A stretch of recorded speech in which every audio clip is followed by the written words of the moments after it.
How's it going, everybody? It's A Shinigami, and we got another video for you today. And it's been a little bit, but hopefully y'all can kind of tell the upgrade we've been through.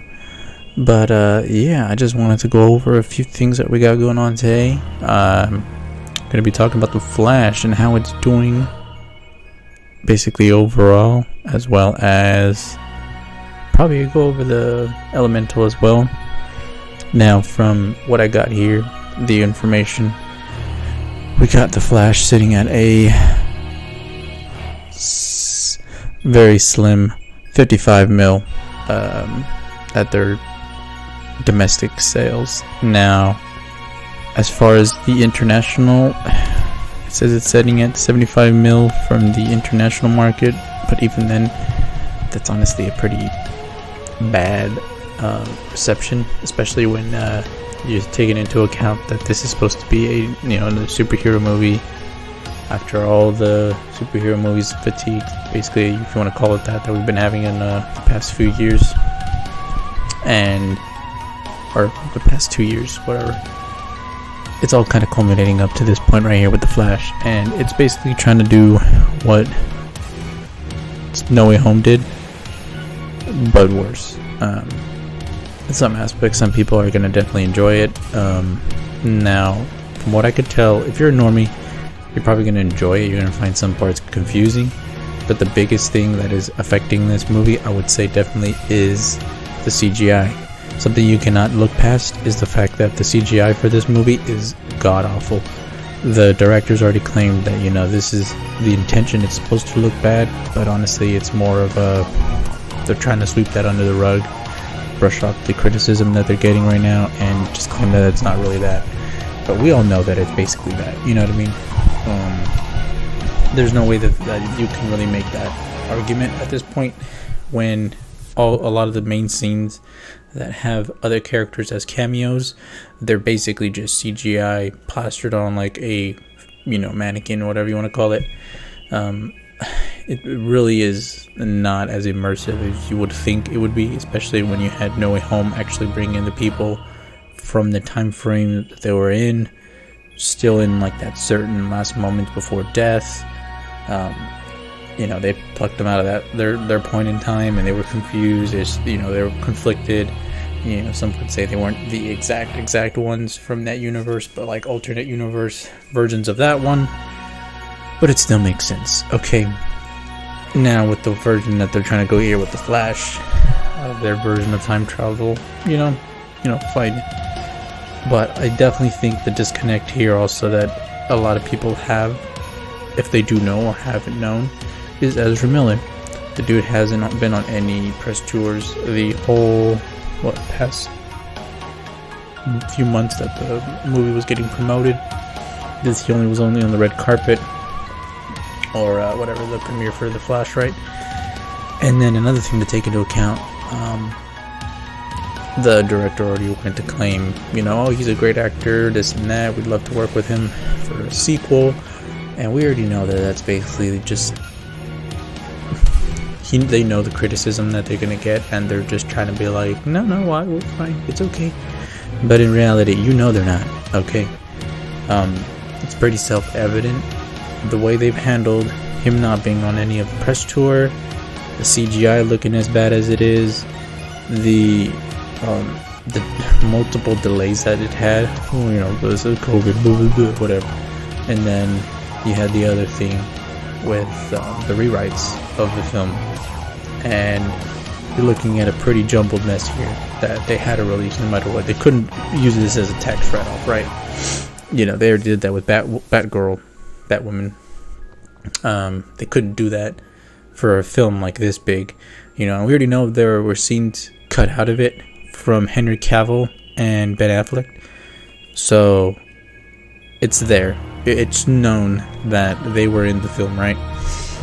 But with everything that changed with James Gunn taking the helm, and also probably the Rock kind of fucking around and trying to usurp management pretty much to have his version of the DC. Yeah, it really fucked DC in general entirely as far as what they could have been doing as a story, because this one is pretty much left open-ended, especially when you know that they're gonna restart with the new Superman in like 2 years, especially with the writer's strike going on, and then soon to be the actor's strike. So when are we going to be actually getting some kind of, continuation to this crap? You got Aquaman as well coming out, I think at the end of the year. I can't imagine that's going to do any well, especially with Amber Heard at the still being in the film. Pretty much it's just kind of stupid. What else? Yeah, I mean, DC's sitting in a pretty precarious spot. Yeah, you got the whole Blue Beetle. I don't like it. Yeah, that dude from Cobra Kai is in it. I mean, he's a decent actor and all that, but I don't like the way the Blue Beetle is.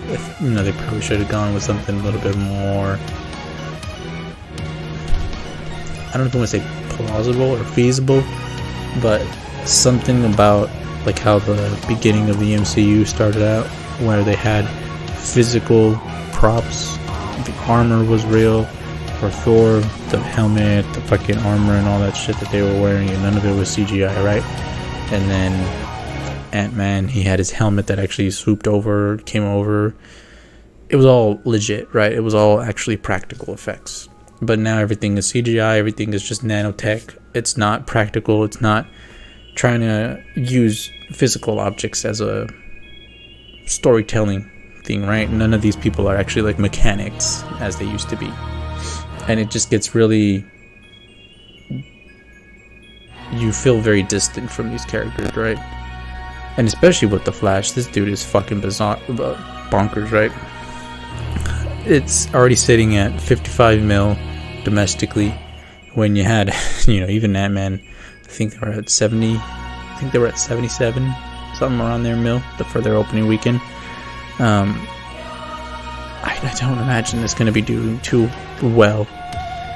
Now, the other thing that it has this thing plagued is that people know that they're going to be expecting another version of the DCU. So they're already like, well, why do I want to watch this, right? Yeah, it's pretty much sitting in a terrible spot here. And then you have Elemental sitting at 29 million, just to divert into Disney Pixar a little bit here. You got them sitting at another flop, potentially, right? Because we already know this movie took about 250 mil to make. Then you got their budget, which is possibly around like 100 mil as well, like they usually spend. And yeah, it's not gonna really be making the money that it was put into it, right? And right now you're sitting with Disney losing more money than they're actually profiting from. So a lot of these entertainment products that they've been pushing haven't been giving them crap, you know what I mean? Yeah, everything right now with pretty much everything as far as I can tell on this box office stuff is doing pretty shit, other than Spider-Man Across the Spider-Verse. And you're gonna have Mission Impossible coming out soon. That's gonna be something that definitely gives the theaters a bump in the summer. And then Oppenheimer, but that's only a rated R, so only people 18 or whatever up or stuff like that are gonna really be able to watch that movie. So the only real movie that is gonna probably do good for the summer is Spider-Man and Mission Impossible. These other movies, these other kid fucking movies have done crap. Transformers, shit. The Little Mermaid, shit. Elemental, shit. Flash, shit. You know what I mean? So, where are we at right now in entertainment? Right now you only got Mission Impossible coming out, and then the Spider-Man that already did. And yeah, we're pretty much going to be dry after that. This is going to be the only time we have this many movies coming out. Boom, boom, boom. And with the writer's strike having already happened and still going on, what else going to really be coming out that's like got a big oomph, right? So I just wanted to break that down for you. That's going to be the recap pretty much for the weekend, sitting here at Sunday night. and I hope you all had a great Father's Day. You